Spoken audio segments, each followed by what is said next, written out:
জামাতে ইসলাম ইসলামিক দল জানেন। আজকে হাসান আব্দুল্লাহ শুনছেন না, বলতে জামাত ইসলাম কি ইসলামী দল? এটা প্রশ্ন করে দিল। এটা আন্দোলন যখন করছে সব প্রোটেকশন দিয়েছে তারা, সর্বশেষ পর্যন্ত যখন এই বিএনপি ঝামেলা করে তখন প্রোটেকশন দিয়েছে, আর এখন বলে জামাত ইসলাম কি ইসলামী দল, মানে বেঁচে গেলে সব শেষ। তার মানে কি? এই ঢুকে দেওয়া হয়েছে। করো তোমরা এই কাজগুলো করো, তোমরা এগুলো করো, তোমরা এই হুজুরদের মধ্যে মানুষের মধ্যে ধারণা দিয়ে দাও এটা না।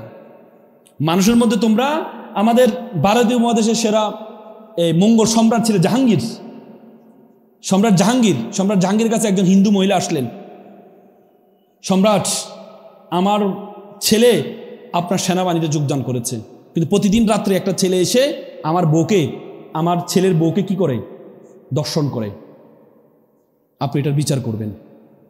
সম্রাট রাতে গিয়েছেন, রাতে গিয়ে বুড়িকে বললেন আমার চোখটা বেঁধে দাও। তারপরে তারে কি করলেন? হত্যা করলেন। হত্যা করার পর চোখটা খোলার পরে মুখটা দেখলেন, এরপর আমাকে একটু পানি দাও, পানি খেলেন। তখন মহিলা বলল আপনি এটা কেন করলেন? তিনি বলেছেন যে আমার রাজপ্রাসাদের পাশে ঘটনা, আমি ভেবেছিলাম আমার ছেলে ছাড়া এ কাজ কেউ করার কথা না, কারো সাহস হওয়ার কথা না, এই জন্য আমি চোখ বেঁধেছিলাম। আমি যখন আমার ছেলেকে মারতে গিয়ে যদি আমি দেখি এটা আমার ছেলে, তাহলে আমি নাও মারতে পারি, এই জন্য আমি চোখটা কি বেঁধে নিয়েছিলাম। তারপর যখন চোখ খোলার পরে যখন দেখলাম আমার ছেলে না, তখনই আমি পানি খেয়ে শুকরিয়া আদায় করলাম।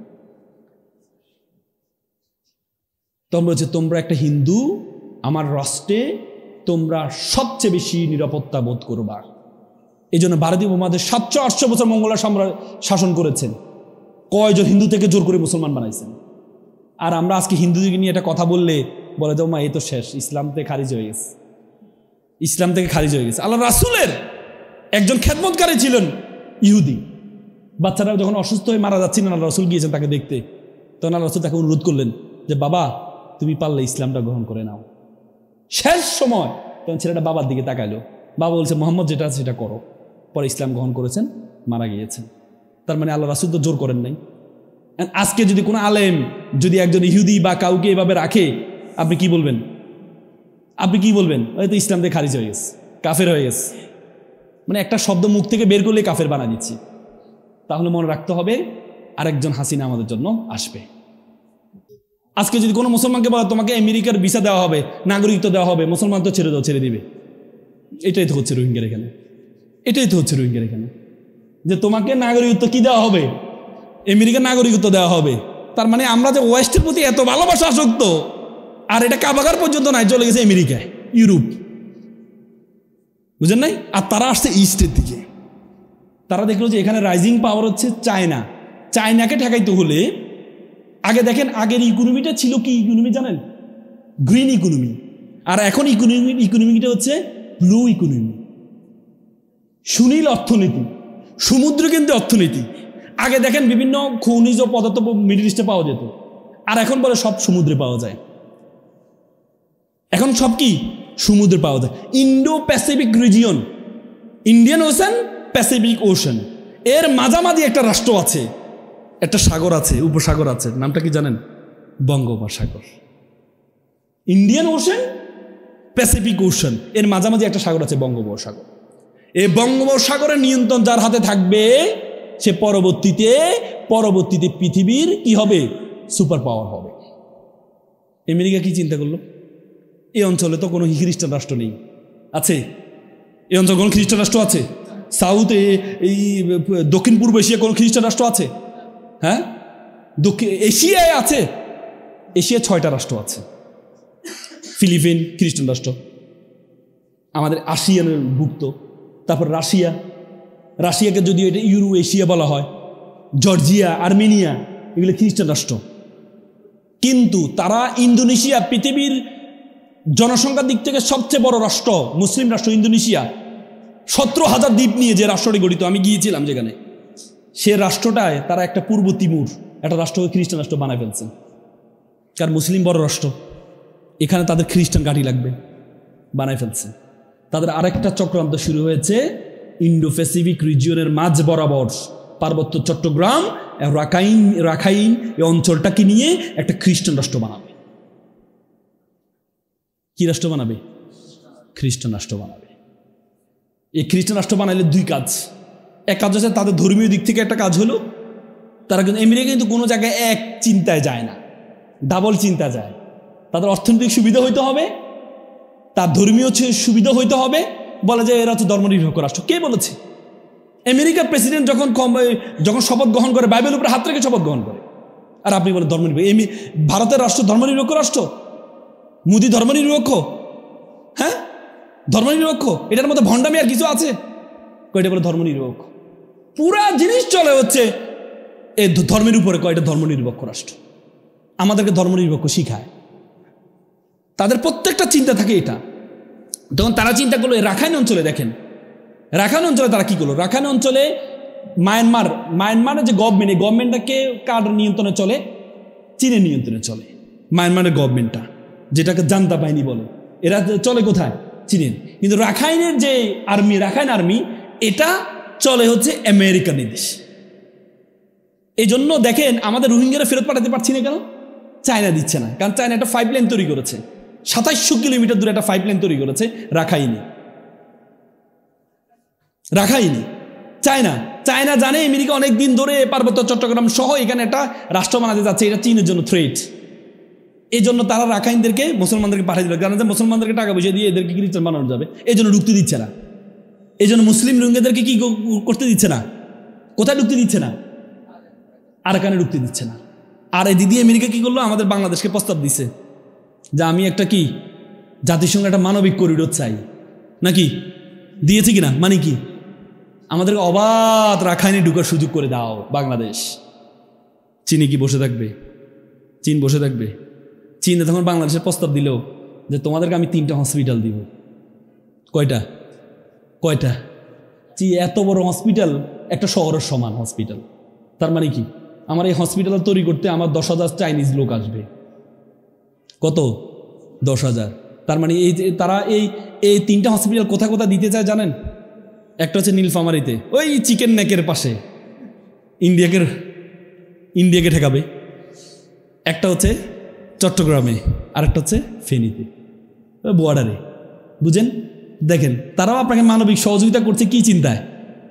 তাদের ভাই বলেন না কেন? আপনি দেখেন নাই আমরা সেন্ট মার্টিনে যখন একটু কথা আসছিল, শেখ হাসিনা বলছে না যে সেন্ট মার্টিন চাইলে আমি কিন্তু ক্ষমতা থাকতে পারি, আমেরিকারে দিয়ে দিলে। আপনি দেখেন কিছুদিন আগে শুনছেন কিনা মিয়ানমারের জাহাজ সেন্ট মার্টিনের আশেপাশে ঘুরঘুর করছে। এটা মিয়ানমারের জাহাজ না তো, এটা চায়নার জাহাজ, মিয়ানমারের নামে। কারণ এটা তাদের সরকার না। বুঝেন নাই? কেন? আমেরিকা যেন এখানে কি করতে পারে? আমেরিকা চিন্তা করলো আমি যেহেতু সরাসরি ঢুকতে পারবো না, আমি জাতিসংঘের নাম দিয়ে ঢুকবো, মানবিক করিডোর। বুঝেন নাই? মানবিক করিডোর কি গাজায় দেখছেন? গাজায়, হ্যাঁ, সুদানে দেখছেন? দরফুক যে অঞ্চলে, এটাকে খ্রিস্টান রাষ্ট্র বানাতে যাচ্ছে। সুদান আফ্রিকার সবচেয়ে বড় রাষ্ট্র, মুসলিম রাষ্ট্র, সে দক্ষিণ সুদানকে আলাদা করে খ্রিস্টান রাষ্ট্র বানা ফেলছে। এখন হচ্ছে মূল সুদানের যে সবচেয়ে অর্থনৈতিক অঞ্চল কি নাম? কি? দরফুক। সেটাতে দেখেন নাই এসে কয়দিন দেখেন না মিডিয়াতে? হ্যাঁ, সেটাকে তারা একটা খ্রিস্টান রাষ্ট্র বানাতে যাচ্ছে। তার মানে এবার বুঝেন, আমি যে বললাম আপনাদেরকে আন্তর্জাতিক চক্রান্তে আমরা পড়ে গিয়েছি। এত সহজ। কোন দিকে যাবেন? না চায়না দিয়ে না আমেরিকা দিয়ে। কোন দিকে যাবেন? ডানে যাবেন না বামে যাবেন? ডানে নাকি বামে? এই জন্য এই অবস্থাকে বাঁচার জন্য মুসলমানদেরকে ঐক্যবদ্ধ হইতে হবে। মুসলমানরা তো সবাই, শেখ হাসিনা তো মুসলমান, ওইরকম ঐক্যবদ্ধ না। আলেম সমাজকে ঐক্যবদ্ধ হইতে হবে। আজকে বেশিরভাগ বাংলাদেশের মানুষ হচ্ছে ধর্মভীরু, বেশিরভাগ বাংলাদেশের মানুষ। কিন্তু আমাদের আলেমরা এদের মধ্যে পার্থক্য তৈরি করে রাখছে। আমাদের আলেমদের কারণে ওনারা বুঝে না কোনটা আসল ধর্ম। আজকে হাসান আব্দুল্লাহ শুনছেন না? বলতে জামাত ইসলাম কি ইসলামী দল? এটা প্রশ্ন করে দিল। এটা আন্দোলন যখন করছে সব প্রোটেকশন দিয়েছে তারা, সর্বশেষ পর্যন্ত যখন এই বিএনপি ঝামেলা করে তখন প্রোটেকশন দিয়েছে। আর এখন বলে জামাত ইসলাম কি ইসলামী দল? মানে বেঁচে গেলে সব শেষ। তার মানে কি? এই ঢুকে দেওয়া হয়েছে, করো তোমরা এই কাজগুলো করো, তোমরা এগুলো করো, তোমরা এই হুজুরদের মধ্যে মানুষের মধ্যে ধারণা দিয়ে দাও, এটা না। মানুষের মধ্যে তোমরা আমাদের ভারতীয় উপমহাদেশের সেরা এই মঙ্গল সম্রাট ছিল জাহাঙ্গীর। সম্রাট জাহাঙ্গীরের কাছে একজন হিন্দু মহিলা আসলেন, সম্রাট, আমার ছেলে আপনার সেনাবাহিনীতে যোগদান করেছে, কিন্তু প্রতিদিন রাত্রে একটা ছেলে এসে আমার ছেলের বউকে কি করে, দর্শন করে, আপনি এটার বিচার করবেন। সম্রাট রাতে গিয়েছেন, রাতে গিয়ে বুড়িকে বললেন আমার চোখটা বেঁধে দাও। তারপরে তারে কি করলেন, হত্যা করলেন। হত্যা করার পর চোখটা খোলার পরে মুখটা দেখলেন, এরপর আমাকে একটু পানি দাও, পানি খেলেন। তখন মহিলা বলল আপনি এটা কেন করলেন? তিনি বলেছেন যে আমার রাজপ্রাসাদের পাশে ঘটনা, আমি ভেবেছিলাম আমার ছেলে ছাড়া এ কাজ কেউ করার কথা না, কারো সাহস হওয়ার কথা না, এই জন্য আমি চোখ বেঁধেছিলাম। আমি যখন আমার ছেলেকে মারতে গিয়ে যদি আমি দেখি এটা আমার ছেলে, তাহলে আমি নাও মারতে পারি, এই জন্য আমি চোখটা কি বেঁধে নিয়েছিলাম। তারপর যখন চোখ খোলার পরে যখন দেখলাম আমার ছেলে না, তখনই আমি পানি খেয়ে শুকরিয়া আদায় করলাম। তোমরা হচ্ছে তোমরা একটা হিন্দু, আমার রাষ্ট্রে তোমরা সবচেয়ে বেশি নিরাপত্তা বোধ করবা। এই জন্য ভারতীয় উপমহাদেশ 700-800 বছর মঙ্গোলরা শাসন করেছেন। কয়জন হিন্দু থেকে জোর করে মুসলমান বানাইছেন। আর আমরা আজকে হিন্দুদেরকে নিয়ে একটা কথা বললে বলে যাও মা এ তো শেষ, ইসলাম থেকে খারিজ হয়ে গেছে, ইসলাম থেকে খারিজ হয়ে গেছে। আল্লাহ রাসূলের একজন খেদমতকারী ছিলেন ইহুদি, বাচ্চারা যখন অসুস্থ হয়ে মারা যাচ্ছিলেন, আল্লাহ রাসূল গিয়েছেন তাকে দেখতে। তখন আল্লাহ রাসূল তাকে অনুরোধ করলেন যে বাবা তুমি পারলে ইসলামটা গ্রহণ করে নাও। শেষ সময় তখন ছেলেটা বাবার দিকে তাকাইলো, বাবা বলছে মোহাম্মদ যেটা আছে সেটা করো। পরে ইসলাম গ্রহণ করেছেন, মারা গিয়েছেন। তার মানে আল্লাহ রাসূল তো জোর করেন নাই। আজকে যদি কোনো আলেম যদি একজন ইহুদি বা কাউকে এভাবে রাখে, আপনি কি বলবেন? হয়তো ইসলাম থেকে খারিজ হয়ে গেছে, কাফের হয়ে গেছে, মানে একটা শব্দ মুখ থেকে বের করলে কাফের বানা দিচ্ছি। তাহলে মনে রাখতে হবে আরেকজন হাসিনা আমাদের জন্য আসবে। পারবেন তো? হ্যাঁ, অনেক কথা বলেছে, অনেক কথা বলার প্ল্যান ছিল, হ্যাঁ, কিন্তু আসলে সময়ের স্বল্পতা।